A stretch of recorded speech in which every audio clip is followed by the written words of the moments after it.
Shri R V ബാബുവിലേക്കാണ്. Shri R V Babu, Vellappally നടേശൻ്റെ ഈ പ്രസ്താവന യഥാർത്ഥത്തിൽ ഇത് ഇന്ന് ആദ്യമായി വരുന്നതല്ല. ഡിസംബർ ആദ്യവാരം മൈസൂരിൽ ചേർന്ന നേതൃയോഗത്തിൽ മുന്നോട്ട് വെച്ച അവിടെ പ്രമേയം പാസാക്കിയതാണ് നായാടി മുതൽ നസ്രാണി വരെ ഒരുമിക്കണമെന്നുള്ളത്. നായാടി തൊട്ട് നമ്പൂതിരി വരെയുള്ള കാഴ്ചപ്പാട് മാറി മറിഞ്ഞു എന്നാണ് അദ്ദേഹം പറയുന്നത്. കഴിഞ്ഞ 10 വർഷം കൊണ്ട് ആ ഒരു കാഴ്ചപ്പാട് മാറിക്കൊണ്ട് നസ്രാണി വരെ എന്ന് വിപുലീകരിക്കണമെന്ന് അദ്ദേഹം പറയുമ്പോൾ അദ്ദേഹം പറയാതെ പറയുന്ന കാര്യങ്ങൾ എന്തെല്ലാമാണ്? വെള്ളാപ്പള്ളി നടേശൻ ഇന്ന് നടത്തിയിട്ടുള്ള പ്രസ്താവന അദ്ദേഹം നേരത്തെ സൂചിപ്പിച്ച പോലെ തന്നെ അത് മൈസൂരിൽ അവരുടെ നേതൃയോഗം പാസാക്കിയ പ്രമേയത്തിന്റെ അടിസ്ഥാനത്തിൽ തന്നെ ഉറച്ചു നിന്നുകൊണ്ട് പറഞ്ഞ അഭിപ്രായമാണ്. നസ്രാണി മുതൽ അല്ലെങ്കിൽ നായാടി മുതൽ നസ്രാണി വരെയുള്ളവരുടെ ഐക്യം ഉണ്ടാവണം. ശരിക്ക് നേരത്തെ സൂചിപ്പിച്ച മുദ്രാവാക്യം നായാടി മുതൽ നമ്പൂതിരി വരെ എന്നുള്ള മുദ്രാവാക്യമായിരുന്നു. എന്ന് വെച്ചാൽ ഭൂരിപക്ഷ സമൂഹത്തിന്റെ ഐക്യം, ഹിന്ദു സമൂഹത്തിന്റെ ഐക്യം. അതിന് അദ്ദേഹം ഒരു പ്രാസം ഒപ്പിച്ച് നായാടി മുതൽ നമ്പൂതിരി വരെ എന്നുള്ളത് അതിനൊരു അട്രാക്ഷൻ ഉണ്ടല്ലോ. അതിനൊരു എന്താ പറയുക, നമുക്കത് കേൾക്കുന്ന സമയത്ത് അതിനൊരു സുഖമുണ്ട്. നായാടി മുതൽ നമ്പൂതിരി വരെയുള്ളവരുടെ എന്ന് പറയുമ്പോൾ എല്ലാ വിഭാഗങ്ങളെയും ഉൾക്കൊള്ളുന്നവരുടെ ഐക്യം. അന്ന് ആ മുദ്രാവാക്യം മുഴക്കുമ്പോൾ കേരളത്തിലെ ഹിന്ദു സമൂഹം, ആ സമൂഹം അനുഭവിക്കുന്ന ഓരോ വിഭാഗങ്ങളും അനുഭവിച്ചു കൊണ്ടിരുന്ന പിന്നോക്കാവസ്ഥയുണ്ട്, സർക്കാരിന്റെ ഭാഗത്തു നിന്നുള്ള അവഗണനയുണ്ട്, സാംസ്കാരികമായും മതപരമായും ഹിന്ദു സമൂഹം നേരിട്ടുകൊണ്ടിരുന്ന ഭീഷണികളുണ്ട്. അതെല്ലാം മുന്നിൽ കണ്ടുകൊണ്ടാണ് അന്ന് വെള്ളാപ്പള്ളി നടേശൻ ഭൂരിപക്ഷ സമൂഹത്തിന്റെ ഐക്യം, ആ മുദ്രാവാക്യം മുന്നിൽ വെച്ചുകൊണ്ടാണ് വെള്ളാപ്പള്ളി സമത്വ മുന്നേറ്റ യാത്ര നടത്തിയത്. അതിനെ തുടർന്നാണ് BDJS എന്ന രാഷ്ട്രീയ സംഘടന വരെ ഉണ്ടായത്. അപ്പോ അന്ന് ഉയർത്തിയ മുദ്രാവാക്യം ശരിക്കും പറഞ്ഞാൽ അത് അന്ന് NSSഉം SNDPയും ചേർന്നുകൊണ്ട് തന്നെ ഒരു വലിയ മുന്നേറ്റമായിട്ട് കേരളത്തിൽ വളർന്നു വന്നതാണ്. പിൽക്കാലത്ത് ആ സംഘടനകളുടെ നേതൃത്വങ്ങൾ തമ്മിൽ ചില അഭിപ്രായ വ്യത്യാസങ്ങൾ വന്നപ്പോൾ ആശയതലത്തിൽ ആ ഐക്യം എന്നുള്ളതിനെ സംബന്ധിച്ചിടത്തോളം NSSഉം SNDPയും അത് ഉപേക്ഷിച്ചിട്ടില്ല. പക്ഷേ ആ മുന്നേറ്റം, ഒരുമിച്ചുള്ള മുന്നേറ്റം സാധ്യമാകാതെ പോയി.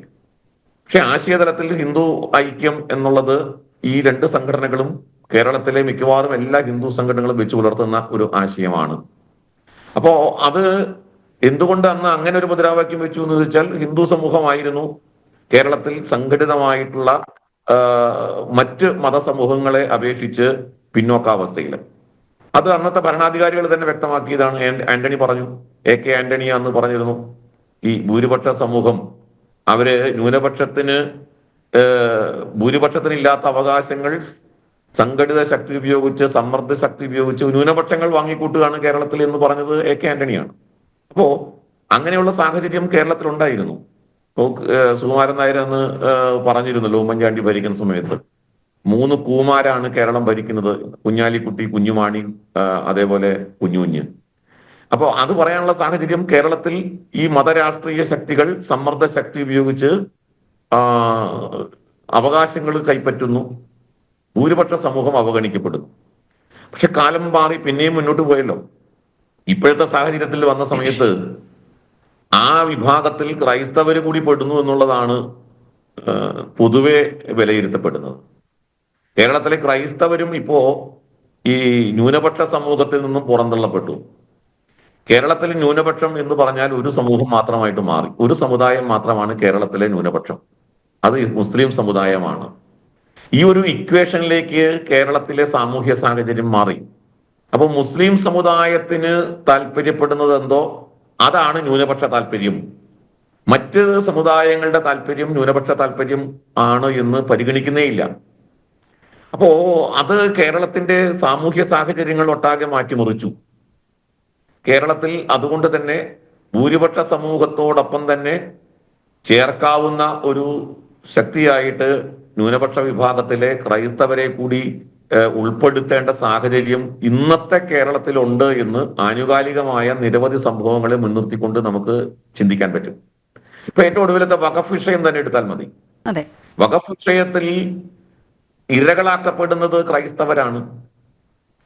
ഇരകളാക്കപ്പെടുന്ന ആ വിഭാഗത്തിന്റെ കൂടെ കേരളത്തിലെ ഏതെങ്കിലും രാഷ്ട്രീയ പ്രസ്ഥാനം ഉണ്ടോ? ഈ മുനമ്പത്ത് ചെന്നിട്ട് നിങ്ങളുടെ കൂടെയാണ് എന്ന് പറയുന്നവര് വഖഫ് നിയമത്തെക്കുറിച്ചുള്ള അവരുടെ നിലപാടെന്താണ്? ആത്യന്തികമായി സാമാന്യ ബുദ്ധിയുള്ള അരിയാഹാരം കഴിക്കുന്ന എല്ലാവർക്കും അറിയാം ഈ വിഷയങ്ങൾക്ക് മുഴുവൻ കാരണമായിട്ടുള്ളത് വഖഫ് നിയമമാണ്. ആ വഖഫ് നിയമത്തിന്റെ അടിസ്ഥാനത്തിലാണ് മുനമ്പം ഭൂമിയുടെ മേൽ അവകാശവാദം ഉന്നയിക്കുന്നത് എന്നുള്ള കാര്യത്തിൽ യാതൊരു സംശയമില്ല. അപ്പൊ ആ നിയമം ഒരു കരിനിയമമാണ് എന്നുള്ള കാര്യത്തിൽ ആർക്കും സംശയം വേണ്ട. പക്ഷേ കേരളത്തിൽ മുസ്ലിം സമുദായം അതിനെ അംഗീകരിക്കുന്നില്ല. അത് വഖഫ് ഭൂമിയാണ് എന്നുള്ള കാര്യത്തിൽ മുസ്ലിം സംഘടനകൾ ഒറ്റക്കെട്ടാണ് ഇപ്പോ. അങ്ങനെയല്ലെന്ന് തുടക്കത്തിൽ പറഞ്ഞെങ്കിലും പിന്നീട് മുസ്ലിം ലീഗ് അടക്കമുള്ള സംഘടനകൾ അഭിപ്രായം മാറ്റി.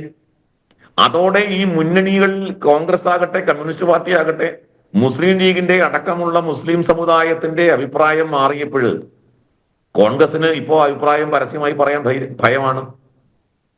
കമ്മ്യൂണിസ്റ്റ് പാർട്ടി നേരത്തെ തന്നെ പറഞ്ഞിട്ടില്ല.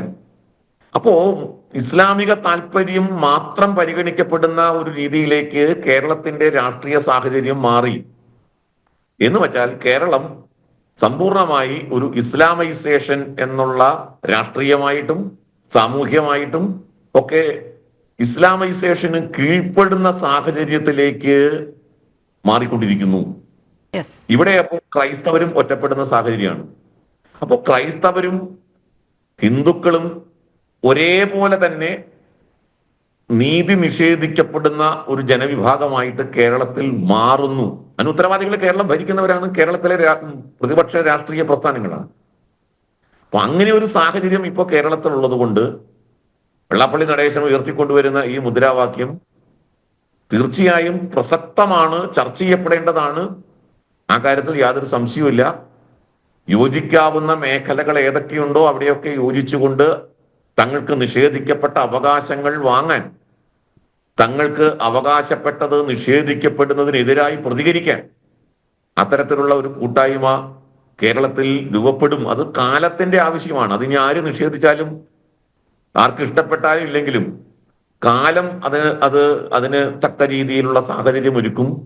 ആ രീതിയിലേക്കാണ് കേരളം ഇനി മുന്നോട്ട് പോകുന്നത് എന്ന ഒരു പ്രാഥമിക വിലയിരുത്തലാണ് ഈ വിഷയത്തിൽ വെള്ളാപ്പള്ളിയുടെ പ്രസ്താവനയുമായിട്ട് ചിന്തിക്കുമ്പോൾ എനിക്ക് തോന്നുന്നത്. നീലിമ.